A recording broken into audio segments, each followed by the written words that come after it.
কিছু বলার ছিল। আজ গোধূলি নেমেছে চাঁদের আলোর ভারে, তখনও অবকাশ পাইনি তোমায় বোঝবার।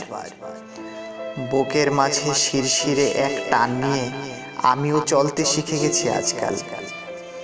মেঘে মেঘে বিদ্যুৎ খেলে যায়, তবু সে আলোর ঝলকানিতে না ভাসি না ভাসাতে পারি।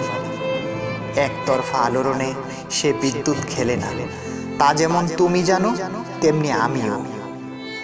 তবু কি করে সেই সিক্ততায় ভেজাবো তোমাকে? আমার চায়ের কাপে বারান্দায় চোখ রাখা সন্ধ্যায় আজকাল কখন রাত নামে বুঝি না। আমার হাতে কলম তুলে দিয়ে কখন লেখার অক্ষর হও জানা হয় না।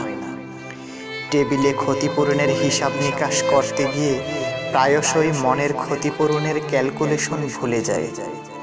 মাঝে মাঝে ভাবতে বসি, হারিয়ে যাচ্ছি তাহলে?